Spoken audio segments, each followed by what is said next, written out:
하나님 말씀을 봉독하겠습니다. 하나님 말씀은 신약 성경 마가복음 1장 9절부터 11절까지 말씀을 봉독합니다. 신약 성경 마가복음 1장 9절부터 11절까지 53면입니다. 말씀을 대독하겠습니다. 그때 예수께서 갈릴리 나사렛으로부터 와서 요단강에서 요한에게 세례를 받으시고 곧 물에서 올라오실새 하늘이 갈라짐과 성령이 비둘기같이 자기에게 내려오심을 보시더니 하늘로부터 소리가 나기를 너는 내 사랑하는 아들이라 내가 너를 기뻐하노라 하시니라. 아멘. 예수님이 세례 요한에게 세례를 받으셨습니다. 그때 당시만 해도 예수님이 누군지에 대해서 전혀 정체가 드러나지 않았기 때문에 누구도 그 세례받는 것에 대해서 이의를 제기하거나 문제를 제기하는 사람이 없었을 것입니다. 갈릴리 나사렛 사람 예수가 세례를 받는 것이 무슨 특별함이 되지는 않았을 것입니다. 마가는 이 사건을 아주 조용하게 그냥 그렇게 사건을 기록하고 있습니다. 하지만 마태는 이 부분에 대해서 조금은 다른 관점으로 말씀을 기록하고 있습니다. 마태의 증언에 따르면 세례 요한은 세례를 받으러 오신 예수님이 누구신지를 알아봅니다. 그래서 예수님에게 그렇게 말합니다. 마태복음 3장 13절에 보면 이때 예수께서 갈릴리로부터 요단강에 이르러 요한에게 세례를 받으려 하시니 요한이 말려 이르되 내가 당신에게 세례를 받아야 할 터인데 당신이 내게 오시나이까 라고 하면서 세례를 거부하죠. 세례 주기를 거부합니다. 왜냐하면 예수님이 누군지에 대해서 이 세례 요한은 이미 알고 있기 때문에 나보다 크시니요 나보다 먼저 계시니요 하나님의 아들이라는 사실을 알고 있기 때문에 그는 세례 주는 걸 거부합니다. 당연한 것이 자기 입으로 스스로 말하기를 내 뒤에 오시는 이는 내가 신발을 들고 있는 것도 감당 못할 일이라고 그렇게 표현을 했고 그렇게 그분을 높였는데 자신이 그분에게 세례를 준다는 것은 세례 요한에게는 참 거북한 일이었을 겁니다. 근데 세례 요한에게 예수님이 그때 이런 말씀을 하십니다. 마태복음 3장 15절에 보면 예수께서 대답하여 이르시되 이제 허락하라 우리가 이와 같이 하여 모든 의를 이루는 것이 합당하니라 하시니 이에 요한이 허락하는지라.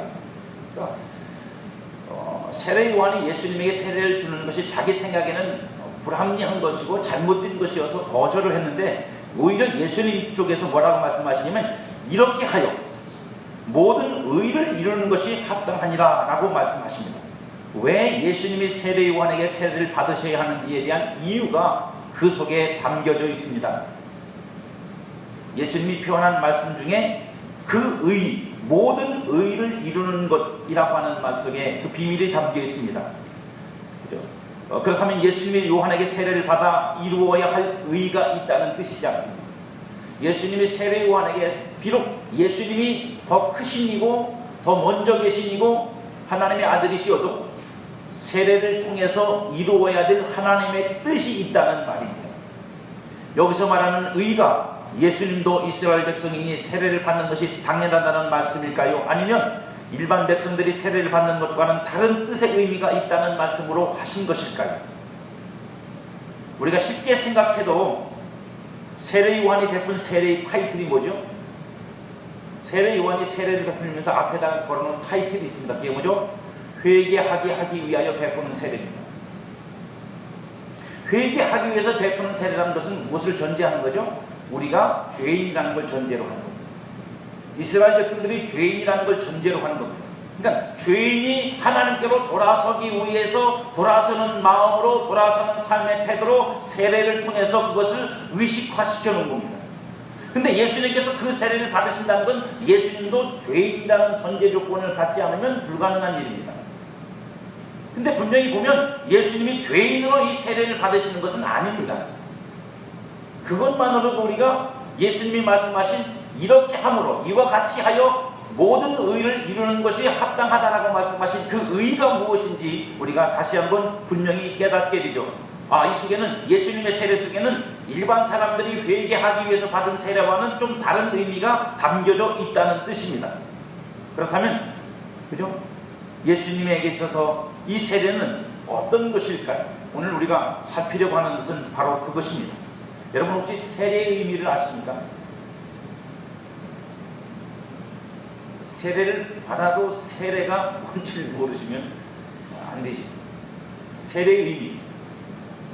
보편적으로 세례라는 단어는 담근다는 뜻입니다. 그래서 특별히 이 침례교 쪽에서는 우리처럼 물로 물을 쪄줘서 이렇게 쪄진다 그러는 게 맞나 사투리인가 모르겠네요. 물을 뿌려서 세례 주는 것을 거부합니다. 물에다가 담그죠.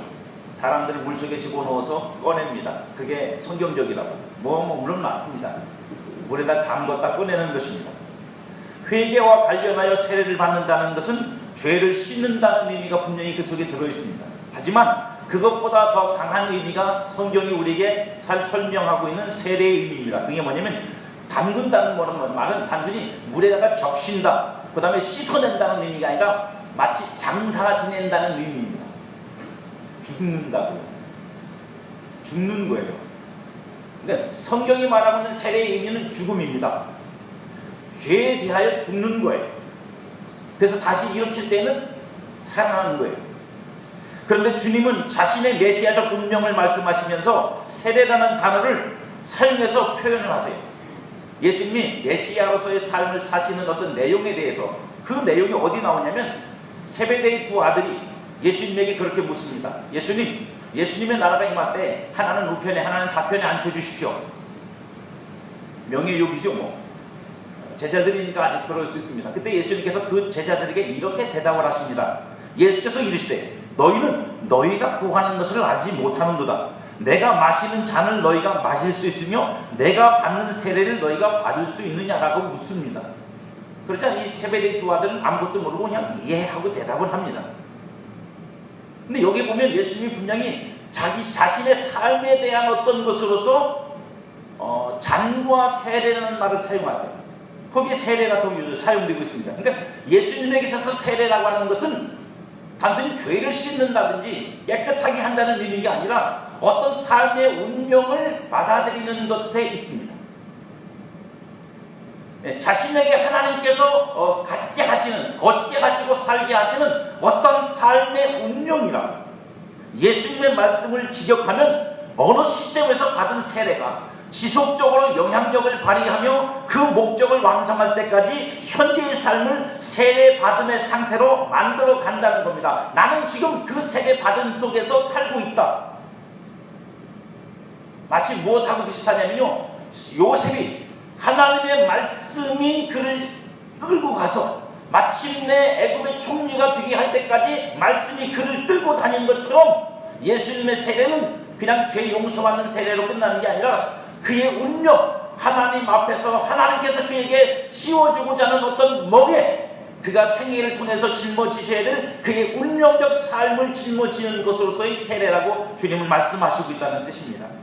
그렇다면 예수님이 받으신 의를 이루기 위한 세례는 죄인이 죄에 대하여 죽는 세례의 궁극적 목적을 이루기 위해 죄인들이 죄를 회개하기 위해서 세례를 받는 목적이 뭐예요? 죄 용서받으려고 하는 거잖아요. 그 용서받기 위해서 세례받는 그 궁극적인 세례받음의 목적을 위해, 그 목적을 이루기 위해 겪으셔야 할 모든 과정들을 받아들이는 시작의 의미로서 세례의 의미가 있는 거예요. 그래서 죄인들이 받는 세례를 예수님이 받으시는 거예요. 그 죄인들을 위해서 하나님이 그 죄를 용서하시고 그들을 거룩하게 하시고 그들을 깨끗게 하시는 하나님의 뜻을 예수님이 이 세례를 통해서 동시에 받아들이시는 거예요. 그러므로 그 십자가의 길을 시작하시는 것이라고 말할 수 있습니다. 그래서일까요? 요한은 다른 어떤 복음서 저자들보다 다른 독특한 시야를 우리에게 제공해 줍니다. 이 예수님에 대해서, 특별히 세례와 관련해서. 그게 요한복음 1장 29절이 나옵니다. 그 부분에 예수님이 세례받는 장면이 나오는데 세례받는 장면을 중심으로 해서 앞과 뒤에 동일한 말이 두 번 반복됩니다. 그게 뭐냐면 바로 이 말씀입니다. 이튿날 요한이 예수께서 자기에게 나오심을 보고, 지금은 뭐죠? 세례 받으러 오시는 거예요. 그때 뭐라고 하냐? 보라, 세상 죄를 지고 가는 하나님의 어린 양이로다. 여러분, 세례 요한이 예수님 처음 보는 겁니다. 근데 예수님을 보자마자 세례 요한의 눈에 예수님은 어린 양이 돼. 어린 양이 뭐죠? 어린 양은 통상적으로 어린 양은 뭐예요? 하나님 앞에 제사를 드릴 때 제물로 바쳐지는 짐승을 말하는 거예요. 처음 들어보시나 봐요. 그래서 요한계시록에도 보면 뭐라고 돼 있어요? 우리를 위해 십자가에 죽으신 어린 양, 그 어린 양이 심판하신다라는 말씀을 하십니다. 그러니까 이 말씀을 세례 받기 전에 말씀하시고 세례 받고 난 다음에 또 말씀하십니다. 보라, 세상 죄를 지가는 하나님의 어린 양이로다. 그러니까 세례 요한의 이 관점에서 보면 그에게 하나님이 열어주신 이 지혜는 뭐냐면 예수 그리스도가 세례를 통해서 그의 삶에 지어진 하나님의 멍에가 무엇인지를 우리에게 보여주고 있는 거죠. 그게 뭡니까? 우리 죄를 위해서 십자가에서 죽으실 하나님의 어린 양 유월절 제물이다. 그걸 주님이 이 세례를 통해서 받아들이시는 거예요. 또 한 가지 오늘 본문에 보면 예수님이 받으시는 이 세례가 하나님의 어떤 의의가 담겨져 있고 일반적인 사람들이 받았던 회개케 하기 위한 세례보다는 조금 다른 의미를 가지고 있다는 측면에서 어떤 것을 우리에게 증거해주고 있냐면 10절과 11절을 보세요. 곧 물에서 올라오실새 하늘이 갈라짐과 성령이 비둘기가 같이 자기에게 내려오심을 보시더니 하늘로부터 소리가 나기를 너는 내 사랑하는 아들이라 내가 너를 기뻐하노라 하시니라. 여러분 생각해보세요. 만약 예수님이 보편적인 다른 사람들이 받는 것 같이 그냥 죄를 회개케 하기 위한 세례를 받았으면 다른 사람들처럼 똑같이 뭐 하셨어야 돼요? 잘못된 삶을 돌이켜야 되고, 세례 요한이 그 회개하는 사람들에게 그러잖아요. 군인은 녹복 외에는 다른 욕심 부리지 마라. 도둑질했던 놈들은 도둑질하지 말고 오히려 돈을 벌어서 가난한 사람들에게 나눠줘라. 삶을 바꾸라는 얘기예요. 회개는 그냥 말로만 하는 게 아니라고. 그럼 예수님한테도 똑같은 증상이 나타나야 되잖아요. 회개케 위한 세례를 받았으면 예수님도 죄를 회개하고 삶을 바꾸고 태도를 바꾸고 해야 되잖아요. 근데 성경은 그렇게 말하지 않고 오히려 예수님을 세례받고 나니까 하늘이 찢어졌대요. 하늘에서 비둘기같이 성령이 내려오고 하나님의 음성이 들렸대요. 예수님은 특별 대우하시나. 그러니까 만일 예수님이 받으신 세례가 죄인이기 때문에 받는 것이라면 이런 놀라운 일은 예수님에게만 일어나진 않았을 겁니다. 진짜 회개하고 세례받은 모든 사람들에게 동일하게 일어나야죠. 그런데 예수님에게만 이런 일이 일어났다는 것은 이 일로 인해 예수님의 세례받음이 하나님의 모든 의를 이루는 어떤 비밀을 가지고 있다는 것을 우리에게 반증해주고 있는 거예요.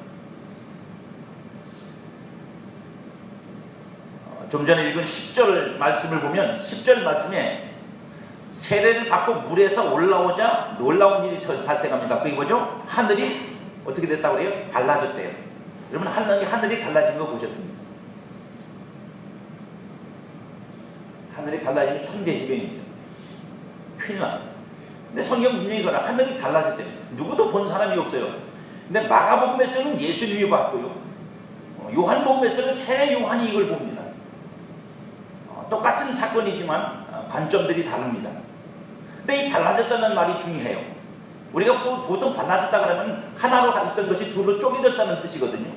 근데 이 쪼개졌다, 달라졌다는 말은 원래가 스키조라고 하는 말인데 그 단어의 뜻이 쪼개다, 찢다, 나누다, 분리하다, 따로 떼어놓다 뭐 비슷한 뜻입니다.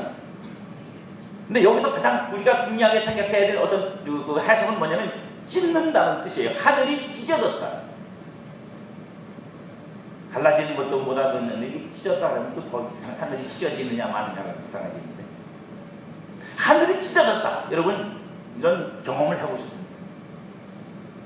이 의미를 정확하게 하늘이 찢어졌다는 말이 도대체 무슨 의미냐, 왜 마가는 우리에게 이것을 통해서 무엇을 설명하려고 하는 것이냐라고 했을 때 그것은 예수님이 십자가에서 죽으시면서 일어난 사건을 보면 이 의미를 정확하게 알 수 있습니다. 마가복음 15장 37절 이하 보면 예수님이 돌아가실 때 이런 표현을 씁니다. 예수께서 큰 소리를 지르시고 숨지시니라. 이에 성소 휘장이 위에서부터 아래로 찢어져 둘이 되니라. 예수를 향하여 섰던 백부장이 그에게 숨지심을 보고 이르되 이 사람은 진실로 하나님의 아들이었도다 하더라. 예수님이 돌아가셨을 때 무슨 일이 벌어졌냐면 그때 당시만 해도 성전이지만 여전히 지성소와 성소를 갈라놓고 지성소를 가린 휘장, 막을 쳐놨어요. 거대했겠죠. 성전이 크니까. 근데 그 막이 찢어졌다. 찢어져서 둘로 나뉘어졌습니다. 그러므로 어떻게 되죠? 성소와 지성소가 구별이 되지 않아요. 지성소는 하나님의 보좌고 성소는 하나님을 섬기는 자들이 드나드는 것이에요. 근데 이 둘을 가리웠던 그것이 찢어짐으로 성소와 지성소가 가려지지 않는, 구별되지 않고 성소에 누구든지 들어가, 지성소에 누구든지 갈 수 있고 지성소가 노출되어 버리고 만 거죠. 근데 예수님이 세례를 받고 올라오시자 하늘이 찢어졌대요. 하늘이 찢어지고 뭐가 오죠? 성령이 내려오셨대요.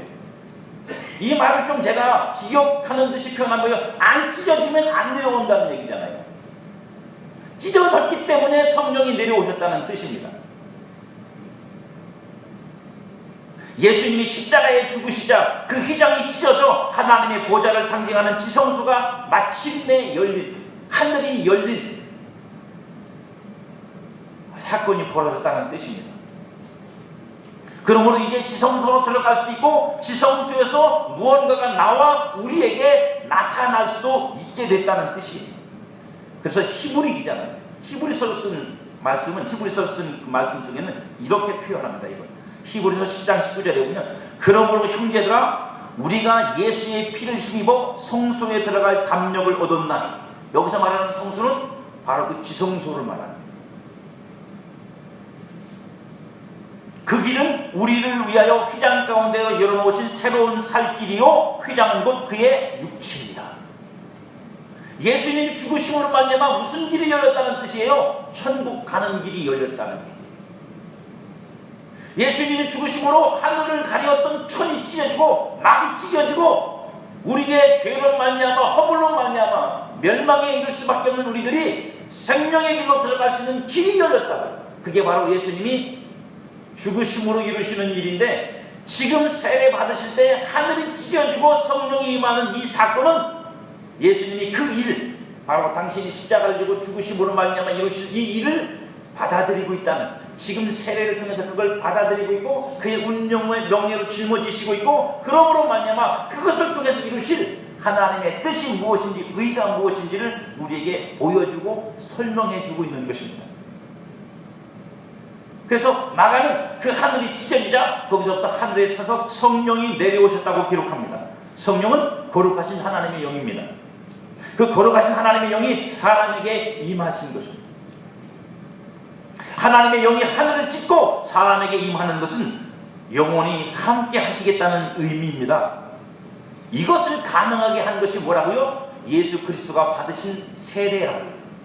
세례를 통해서 받아들이시고 하나님의 뜻을 받아들이시고 그 앞에 순종함으로 인하여 하나님이 그 뜻을 이루기 시작하셨다는 뜻입니다.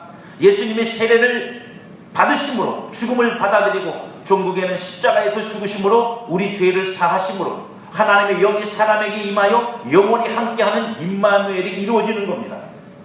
그래서 여러분들이 성령을 누구 이름으로 받습니까? 예수님의 이름으로 받습니다. 언제 받죠? 죄 사함 받으면 누구나 받습니다. 언제라도 받습니다. 성령을 받는, 성령이 한 개인의 삶에 오셔서 그 사람 안에 함께 거하시는 일이 어떻게 벌어지냐면 오직 예수의 이름으로 이루어집니다. 그리고 예수의 이름을 믿는 자들에게, 그 이름을 믿어 세례받아 죄 사함을 받는 자들에게 성령은 선물로 주어지는 거라고 성경은 분명히 말씀하고 있습니다. 하늘이 찢어졌기 때문입니다. 하나님이 하늘을 여셨기 때문이고, 열린 하늘을 통해서 하나님이 그 예수를 믿는 자들에게 성령을 부어주심으로 예수님이 세례받으심을 통해서 우리에게 보여주셨던 그 일이 이제는 저와 여러분의 삶 속에서 개인적으로 이루어지고 성취됩니다. 예수님은 이 일을 위해 지금 세례받으심을 통해서 죽음을 받아들이시는 겁니다. 그래서 이 말씀은, 오늘 말씀은 한편으로는 이런 것도 있는 거죠. 그걸 받아들이시는 이 예수님은 곧 하나님의 아들이시오, 하나님이 기뻐하시는 자시오, 하나님이 사랑하는 자라는 뜻입니다. 마침내 십자가에서 죽으심으로 하나님의 아들이 되십니다. 여기서 이제 우리의 문제가 있습니다. 뭐가 우리의 문제냐면, 그렇다면 저와 여러분들은 주의 이름으로 세례를 받고 예수님의 이름으로 세례를 받죠. 그럼 그건 무슨 뜻인가 하는 것입니다. 예수님의 이름으로 세례를 받는다는 것은 무슨 뜻일까요? 성도인 우리는 그 이름으로 세례받고 그 이름으로 성령으로 세례받습니다. 이것은 우리로 구원을 얻게 하는 중요한 내용일 뿐 아니라 성도를 특별한 삶, 곧 그 세례가 이루려는 삶을 살겠다는 받아들임의 의미가 그 속에 똑같이 담겨져 있는 겁니다. 저와 여러분들이 주님의 이름으로 세례를 받는다는 건 단순히 나 죄 용서받고 구원받고 천국 갑니다 라고 하는 개념이 아니라 그 세례를 받으실 때 예수님이 요한에게 세례를 받으심이 하나님이 그에게 뜻하신 어떤 그 하나님의 의를 받아들이고자 하는 그것이고 십자가고 그러므로 자기 죽음을 받아들이는 것이 그 세례였듯이 저와 여러분들이 예수 이름으로 받는 그 세례는 예수와 함께 하겠다는 것이에요. 예수님과 내가 함께 하겠다. 예수님과 나는 하나다. 그래서 바울은 로마서 6장 3절에서 이 세례에 대해서 이렇게 설명을 합니다. 무릇 그리스도 예수와 합하여 세례를 받는 우리는, 저와 여러분이 세례를 받는 건 다 그냥 교회 절차를 따라 교회 법을 쫓아 교인이 되게 받는 게 아니에요. 예수님과 합하여 세례를 받는 거예요. 예수님의 이름으로 받는다는 그런 뜻입니다. 그의 죽으심과 합하여 세례를 받은 줄을 알지 못하느냐. 세례를 받는 순간 여러분들은 예수님의 죽음을 받아들이는 거예요. 뿐만 아니라 그러므로 우리가 그의 죽으심과 합하여 세례를 받음으로 그와 함께 장사되었나니 이는 아버지의 영광으로 말미암아 그리스도를 죽은 자 가운데서 살리심과 같이 우리로 또한 새 생명 가운데 행하게 하려 함이라. 만일 우리가 그의 죽으심과 같은 모양으로 연합한 자가 되었으면 또한 그의 부활과 같은 모양으로 연합한 자도 되리라. 그러니까 세례는 뭐냐? 성도에게 있어서 세례는 예수님과 합한다는 뜻입니다. 하나가 된다는 뜻입니다. 묶인다는 뜻입니다. 그걸 받아들이는 겁니다. 머리요, 운명으로요.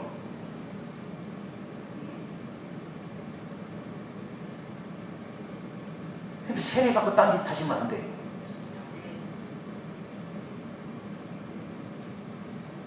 세례 받고 딴짓 하시면 안 된다고.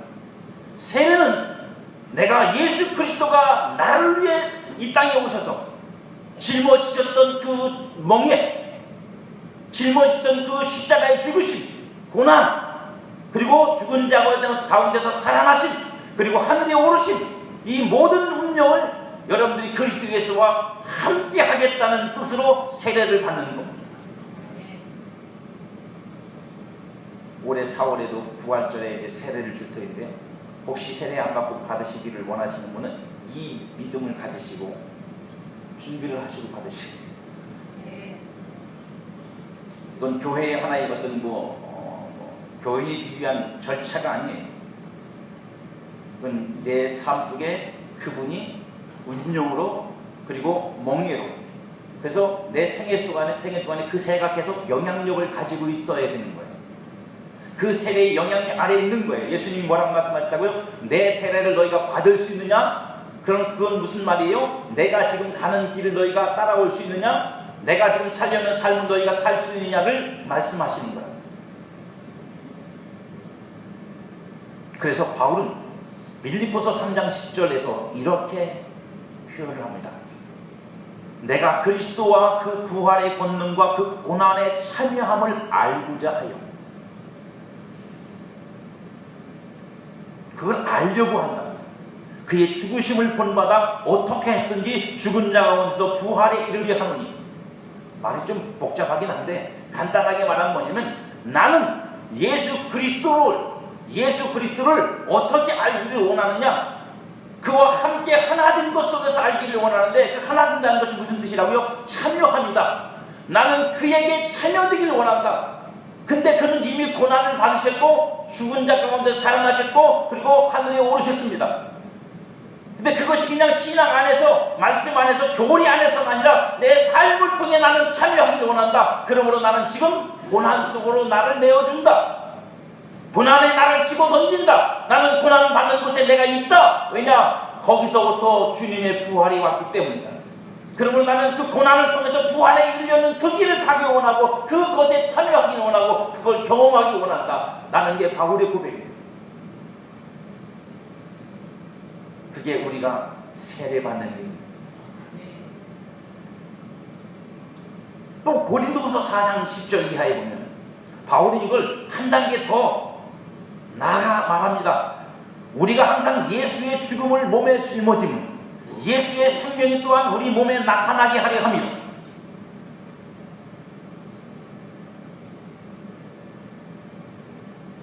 우리 살아있는 자가 항상 예수를 위하여 죽음에 넘겨지면 예수의 생명이 또한 우리 죽을 육체에 나타나게 하려 합니다.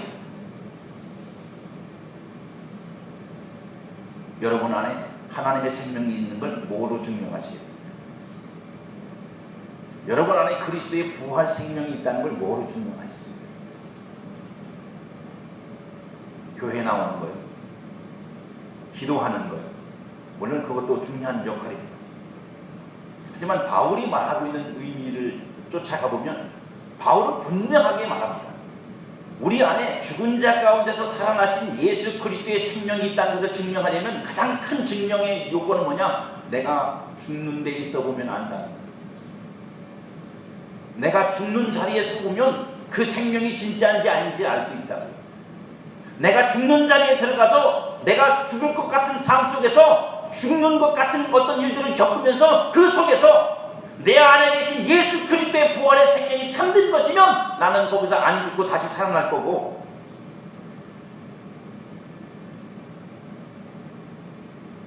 그게 참 생명이 아니면 나는 그 죽음에 덮여서 죽어버릴 거야. 그래서 그 말씀 앞에 뭐가 있습니까? 고린도후서 4장 10절 앞에 우리 질글 가운데 우리 질글 속에 뭘 가졌다고요? 보화를 가졌다고요. 그 보화가 하나님의 능력이라고요. 근데 그 보화로 말미암아 우리가 무슨 일을 겪는다고요? 우겨싸임을 당하나 우겨싸임을 당하지 않고, 그죠? 넘어지지 않고, 망하는 자 같으나 망하지 않고. 무엇 때문에요? 우리 안에 계시는 부활의 능력, 부활의 생명, 그것을 성도가 가지고 있기 때문에 육신적으로는 우리가 죽음처럼 놓여지는 삶 속에 있을지 모르지만 결코 성도는 그래서 죽지 않는다. 그게 성도가 가진 능력이, 그것이 성도가 세상을 이기는 힘이고, 마귀가 어떻게 할 수 없는 마귀 손 밖의 성도의 모습입니다. 살아있기 때문에, 그 생명으로 살았기 때문에 죽는 자리에 자신을 내어주는, 마치 여러분 이제 봄 되면 씨앗 심잖아요. 여러분 씨앗을 심는데 농사를 지어본 분들 압니다. 씨앗이 이게 살았는지 죽은 놈인지 먼저 테스트를 해봐야죠. 무조건 심으면 싹 안 납니다. 이놈이 생명이 있는 놈인지 없는 놈인지 확인을 해봐야 돼요. 그래서 먼저 씨앗을 물에다 담궈보면 압니다. 가라는 놈이 있고 뜨는 놈이 있고, 뜨는 놈은 대부분 죽은 거예요. 이미 말라서 생명이 없어요. 가라앉는 놈이 그나마 생명이 있는 거거든요. 그걸 땅에 심으면 어떻게 되죠? 싹이 나서 결국은 열매까지 갑니다. 그게 뭐라는 뜻이에요? 그 씨 속에는 생명이 있다. 땅에 묻히는 건요, 죽음이잖아요. 덮었으니까. 생명은 죽음이 덮쳐도 결코 죽지 않고 살아나는 거예요. 여러분 안에 있는, 여러분이 세례를 통해서 받아들인 그 예수 그리스도, 여러분이 세례를 통해서 연합한 그 예수 그리스도, 그는 여러분 속에 생명이고 부활이다. 그렇다면 우리는 하나님 앞에 산 자요, 살아있는 자요. 오늘 저와 여러분들이 바울의 말처럼 나를 죽음에 넘겨줘도, 나를 죽음에 넘겨주는 삶을 유일하게 살 수 있는 사람. 왜 예수 믿는 내가 이런 어려움을 겪어야 되느냐고요? 예수 믿으니까. 예수 잘 믿고 있으니까. 잘못 믿어서 그러는 게 아니에요.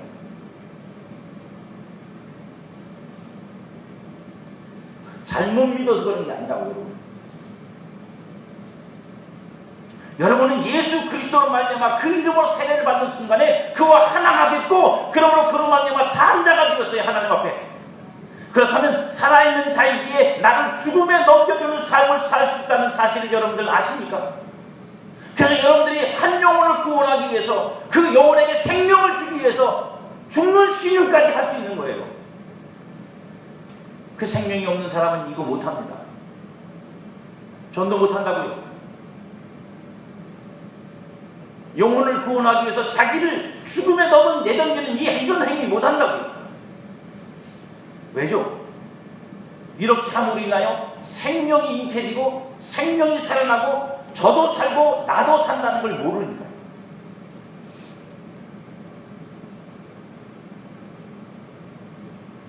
우리 주 예수 그리스도 안에서 여러분의 죽음은 무엇입니까? 내가 그리스도 안에서 산 자가 되었습니다.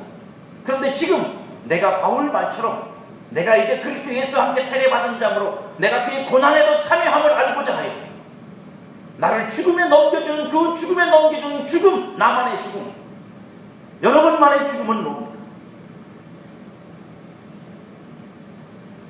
여러분에게 나타나는 죽음의 삶은 무엇입니까? 많은 성도가 죽음의 삶을 싫어하고 부정적으로 생각합니다. 교회에서 왜 맨날 죽는 얘기만 하느냐? 그러나 분명한 사실을 잊지 마십시오. 살아있는 자만이 죽음의 삶을 통해 자신의 안에 부활의 생명이 있음을 누릴 수 있습니다. 유일하게 오직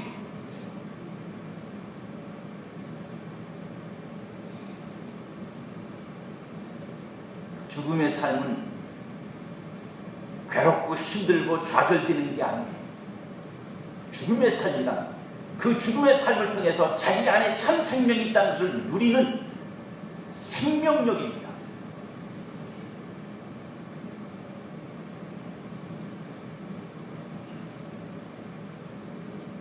많은 사람들은 힘들고 어렵고 기도하고 하나님을 의지하고 하나님께 나와 눈물을 흘리며 그렇게 또 그 뭐 개인적인 삶만이 아니라 영혼을 구원하기 선실하고 생각하고 왜 굳이 그렇게 믿어야 되냐 그러지만 여러분 그렇게 믿고 그렇게 살아서 주님을 만나는 사람들은 그게 내가 살아있음이라는 사실을 아는 사람들이에요.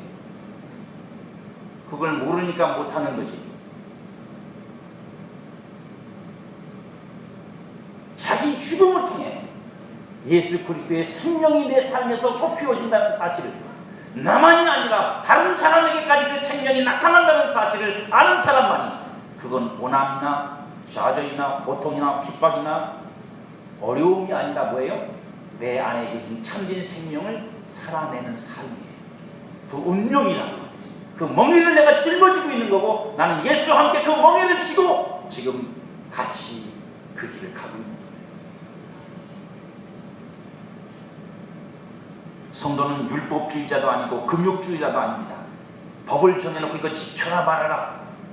금욕적이요. 이건 해도 되고 이건 안 해도 된다. 이런 식으로 성도를 다룰 수는 없습니다.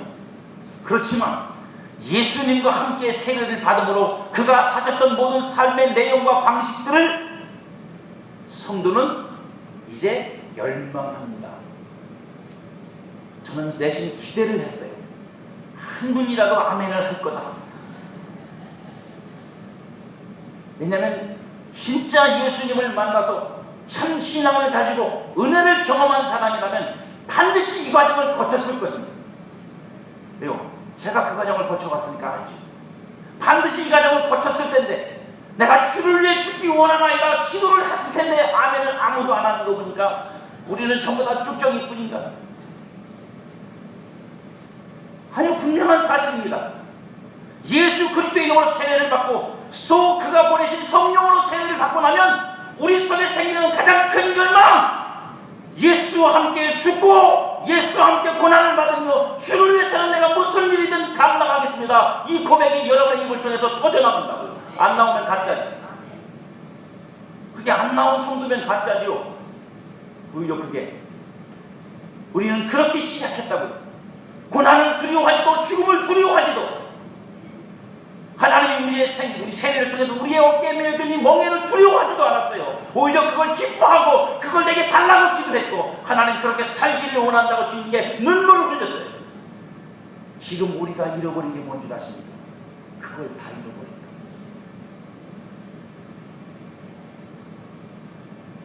거예요. 이 나라 우리 교회들이 교세가 약해진 게 문제가 아니에요. 교회 수가 줄어들어 교세가 약해진 게 문제가 아니라 이런 영적인 이 야만성을 잃어버렸단 말이에요. 이런 삶을 요구하지도 않고 그렇게 사는 걸 신앙이라고 말하지도 않고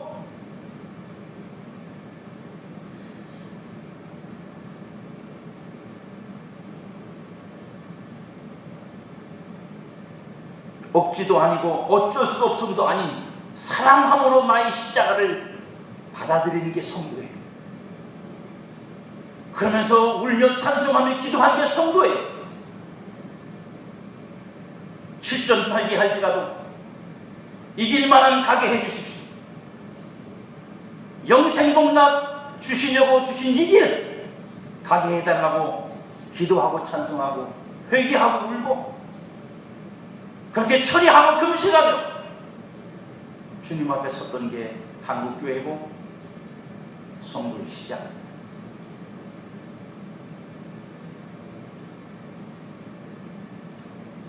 우리는 다시 그 세례의 의미를 부활시켜야 돼요. 우리는 다시 그 세례의 의미를 부활시켜서 그렇게 주의 죽음에 참여함을 알기를 원한다는 이 바울의 기도처럼 그의 삶의 목적처럼 우리도 그렇게 변해야 합니다. 이것이 아들이신 예수 그리스도와 함께 세례를 받고 그 성령이 내려 임한 아들들의 열망이며 바람이요, 그러므로 저와 여러분들은 그렇게 예수를 닮아가는 거고 한 영이고 한 몸이고 하나가 되어가는 겁니다.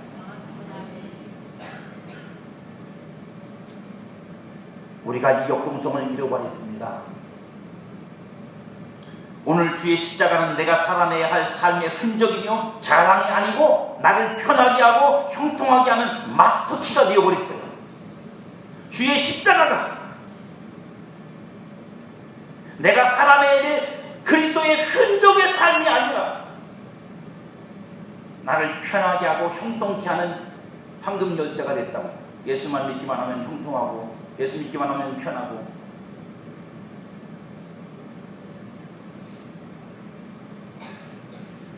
주님은 우리에게 그런 세례를 주신 적이 없습니다. 돌이키십시오.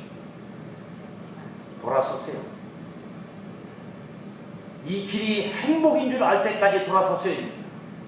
이 길이 기쁨인 줄 알 때까지 다시 돌아서야 돼요. 이것 때문에 감격하며 주여 나로 하여금 주의 길을 갈 수 있게 해주심을 감사합니다 하고 주님 앞에 기도할 수 있을 때까지 돌아서야 돼요, 여러분. 그게 하듯이 멀면 멀수록 우리는 주님과 멀어지고 있다는 사실을 잊지 마십시오.